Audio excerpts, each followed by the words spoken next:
शेखर निकम. सार्वजनिक बांधकाम भाग 129 पृष्ठ 83.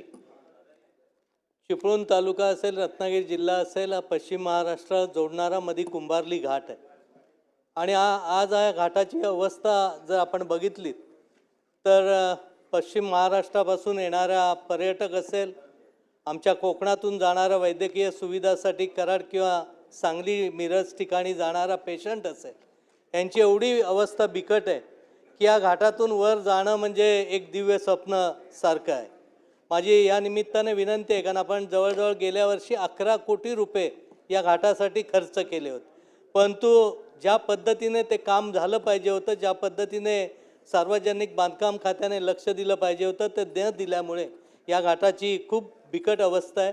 आता इथे शंभूराजे पण आहेत, त्यांना माहिती आहे की चिपळूणवरून पाटणला यायचं असेल तर आमदारकीचा सिम्बॉल पण लपवून यावं लागतं, इतकी या घाटाची परिस्थिती बिकट आहे. माझी या निमित्ताने मागणी आहे की हा केलेल्या रस्त्याची चौकशी करणं आणि लवकरात लवकर हा घाट दुरुस्त करून देण्याची भूमिका या माध्यमातून व्हावी. अध्यक्ष महोदय, सार्वजनिक बांधकाममध्ये बोलत असताना अनेकांनी सांगितलं की त्यांच्या मतदारसंघातले रस्ते अतिशय बिकट आहे. सरकारी पक्षातले आमदार आणि विरोधी आमदार यामध्ये काय ह्यावेळी फारशी तफावत नाही, सगळ्यांच्याच मतदारसंघातल्या रस्त्यांची अवस्था बिकट आहे. त्यामुळे हे रस्ते चांगले झाले पाहिजेत. कोकणाला साकवाची गरज आहे, साखव निर्मिती होणं गरजेचं आहे, साकवाचा प्रोग्राम त्या निमित्ताने होणं गरजेचं आहे. आदरणीय अजितदादा इथे बसलेले आहेत. अजितदादांना कोकणाच्या हापूसचा स्वाद माहिती आहे, चव माहिती आहे, किपिंग क्वालिटी माहिती आहे. सकाळी भास्कर शेटने हा विषय जोरदारपणे मांडलेला आहे, पण दादा आहेत म्हणून मी मांडतो की कोकणातला हापूस रायगड, रत्नागिरी, सिंधुदुर्ग या जिल्ह्यातल्या आंब्यालाच हापूसचा दर्जा आणि मानांकन मिळालं पाहिजे. बलसाडच्या आंब्याला जे मानांकन देण्याचं धोरण चाललंय त्याला आज आपण सगळ्यांनी मिळून विरोध केला पाहिजे. तुमचं आपलं सगळं महाराष्ट्राचं सरकार आमच्या कोकणाच्या पाठीशी राहणं या निमित्ताने गरजेचं आहे. डॉक्टर बाळासाहेब कोकण कृषी विद्यापीठ त्या अनुषंगाने चेन्नईच्या कोर्टात गेलेली आहे. माझी आग्रही मागणी आहे, मामा साहेब, एक शेतकऱ्याचा मुलगा आज कृषी मंत्री आहे, ही आमच्यासाठी अभिमानाची गोष्ट आहे आणि त्यांनी आम्हाला कोकणाला न्याय द्यावा. आम्ही तुमच्याकडे मदत करा किंवा आमचा शेतकरी आत्महत्या करतो म्हणून आम्ही कधी मागणी करत नाही. फक्त आमचा हापूस आंबा आमचा हक्क आहे, तो देण्याबाबतचा तुम्ही निश्चितपणे विचार कराल, हा विश्वास या निमित्ताने करतो. फळपीक विमा योजनामध्ये देखील अनेक अडचणी आहेत, ज्यामध्ये आंब्याची साधारणपणे 15 मे मुदत असते, ती आम्हाला कुठंतरी 15 जूनपर्यंत दिली पाहिजे, कारण शेवटचा टप्पा आमच्या काढणीसाठी खूप वेळ त्याला जातो. त्या पद्धतीचं तेही काम गरजेचं आहे. मनरेगाच्या कामात जिओ टॅगिंग मध्ये देखील खूप अडचणी येतात, त्यामध्ये देखील मार्ग काढून पूर्वीप्रमाणे ते करणं खूप गरजेचं आहे. कोकणात बांबू लागवड झाली पाहिजे असं आपण म्हणतो आणि बांबू लागवडीच्या माध्यमातून अनेक गोष्टी चांगल्या आपल्याला करता येणं शक्य आहे.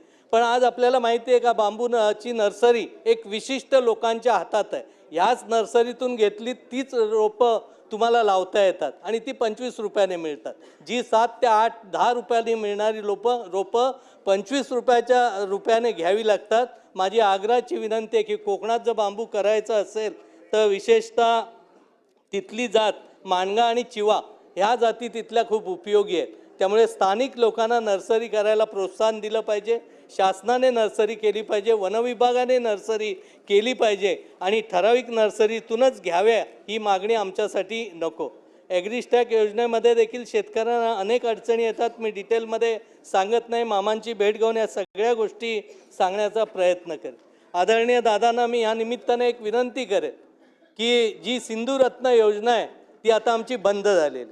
माझी आग्रही मागणी आहे की आमच्या दोन्ही जिल्ह्यातल्या आमदारांना एकत्रित बैठक घ्या. त्या सिंधुरत्न योजनेअंतर्गत अनेक चांगल्या योजना तिथं अंमलात आलेल्या आहेत.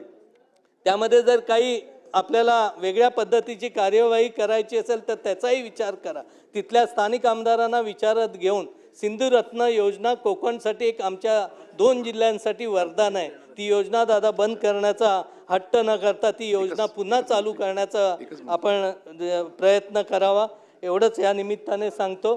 त्याचबरोबर अन्य प्रकल्पासाठी औद्योगिक दराऐवजी कृषी AG अदर ट्रान्सफॉर्मर देण्याचं धोरण देखील आपण निश्चित करावं. त्याचबरोबर स्मार्ट प्रकल्पाचा अंमलबजावणी करत असताना अनेक अडचणी येतात. आमच्याकडे एक बांबाडे नावाचा धामणीला शेतकरी आहे. कन्क्लूड करा. 25 लाख रुपये त्यांनी कर्ज काजू फॅक्टरीला घेतली, त्याला आग लागली, सगळं नुकसान झालं. त्याला फक्त 1 लाख रुपये विमा कंपनीने दिला. ह्या खूप अन्यायकारक आहे. तर त्याचाही विचार करून त्याचा आपण विचार करावा. धन्यवाद. सन्मान.